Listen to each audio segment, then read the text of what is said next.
Taman Mini Indonesia Indah, dan kami berkewajiban untuk melakukan penataan, memberikan manfaat seluas-luasnya untuk masyarakat. Keren, pemerintah resmi ambil alih TMII dari cengkraman Cendana.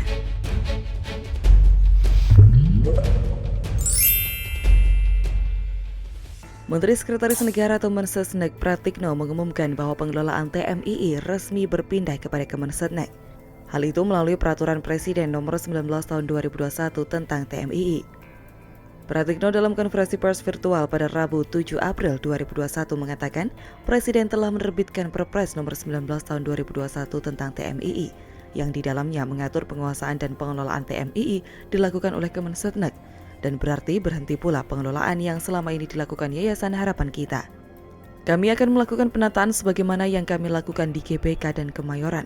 Hal ini diambil berdasarkan rekomendasi BPK. Langkah Kemensetnek ini tertuang dalam keputusan Presiden Nomor 19 Tahun 2021 tentang pengelolaan dan penguasaan TMII. Terbitnya Perpres Nomor 19 tersebut dilatar belakangi masukan banyak pihak soal TMII, salah satunya rekomendasi dari Badan Pemeriksa Keuangan atau BPK. Pihaknya menjelaskan sebelumnya dasar hukum soal TMII merujuk pada Kepres Nomor 51 Tahun 1977. Menurut Kepres itu, TMII merupakan milik negara Republik Indonesia yang tercatat di Kemensetnek yang pengelolaannya diberikan kepada Yayasan Harapan Kita. Selama kurang lebih 44 tahun, TMII dikelola oleh keluarga Presiden Soeharto melalui Yayasan Harapan Kita. Pihaknya menyebutkan negara memiliki kewajiban melakukan penataan TMII guna memberikan manfaat seluas-luasnya kepada masyarakat. Selain itu, agar TMII nantinya dapat berkontribusi pada keuangan negara. Namun, karena saat ini masih akan ada pemindahan pengelolaan dari Yayasan Harapan Kita ke Kemensetnek, akan ada masa transisi. Nantinya dibentuk tim transisi untuk mengelola TMII selama masa transisi ini. Karena ini ada pemindahan pengelolaan, kami perlu memutuskan masa transisi. Jadi akan dibentuk tim transisi untuk mengelola selama transisi. Lebih lanjut, Pratikno menjelaskan bahwa kawasan TMII memiliki luas 1.460.704 meter persegi atau setara lebih dari 146,7 hektar. Taman rekreasi ini berlokasi di Jakarta Timur. Menurut Pratikno, secara lokasi, TMII berada di kawasan strategis.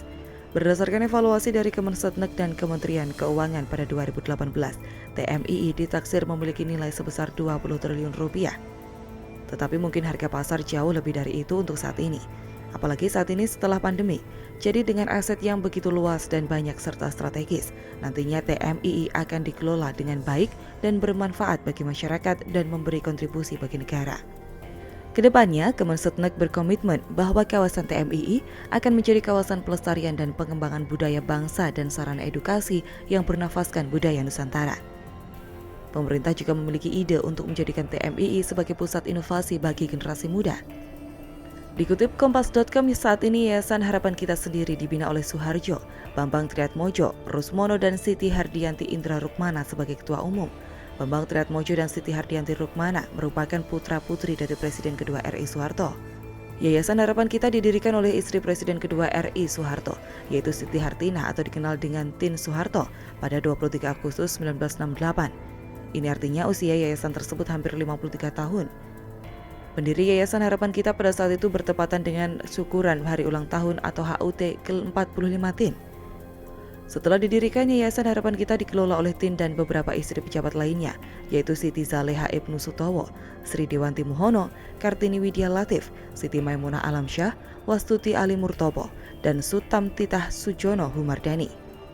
Saat mendirikan Yayasan Harapan Kita, Tin bermodalkan uang Rp100.000 untuk membangun yayasan tersebut pada zaman itu. Yayasan ini akhirnya berkembang dengan mendirikan berbagai mahakarya. Sebut saja Taman Mini Indonesia Indah, Rumah Sakit Anak dan Bunda atau RSAB Harapan Kita, RS Jantung Harapan Kita, Taman Anggrek Indonesia Permai atau TAIP, dan masih banyak lagi.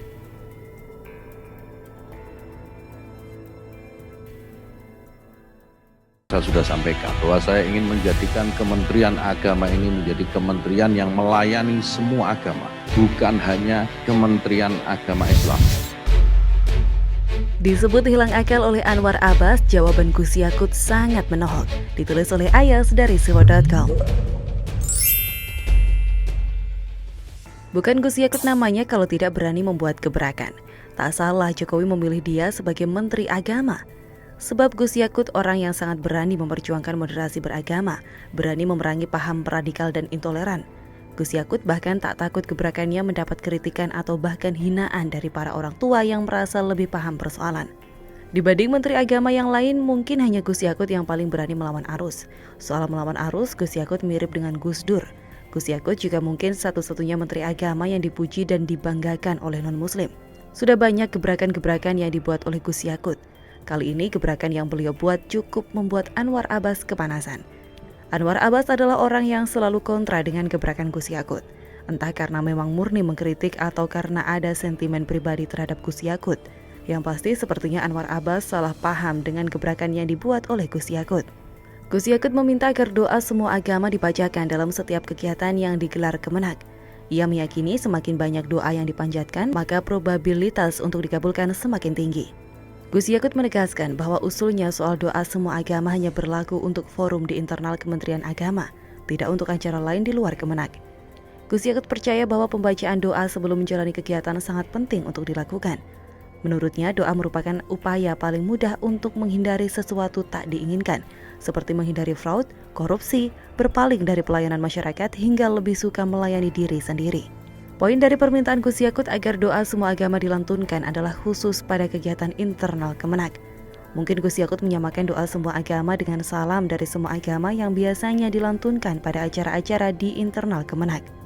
Namun permintaan Gus Yakut disalahpahami oleh Anwar Abbas. Anwar Abbas mengkritik rencana Menteri Agama Yakut Khalil Qaumas yang meminta jajarannya di Kementerian Agama memberikan kesempatan doa versi agama selain Islam dibacakan dalam kegiatan internal. Anwar menilai implementasi dari kaidah-kaidah toleransi di Indonesia tak seperti yang dianjurkan oleh Menteri Agama. Anwar menilai sudah sepatutnya melihat sesuatu berdasarkan pada tempatnya.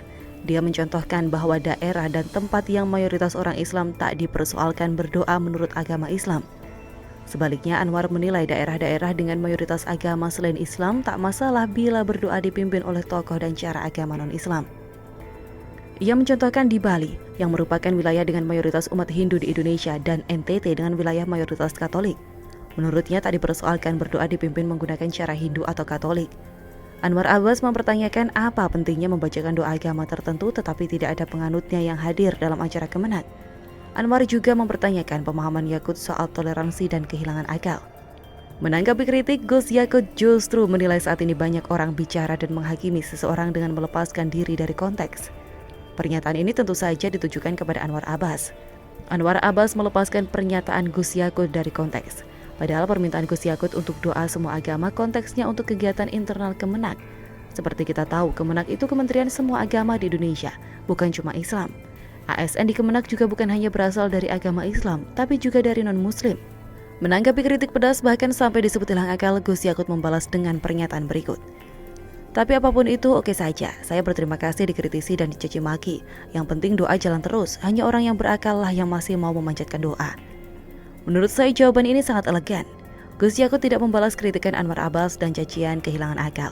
Gus Yakut hanya menyebut bahwa hanya orang berakal yang masih mau memanjatkan doa.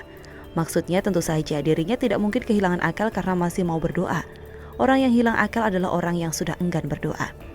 Jika dikejar lebih jauh lagi, mafhum mukhalafahnya, orang yang hilang akal adalah mereka yang mempermasalahkan doa. Padahal doa itu sesuatu yang baik, terlepas doa versi agama apapun.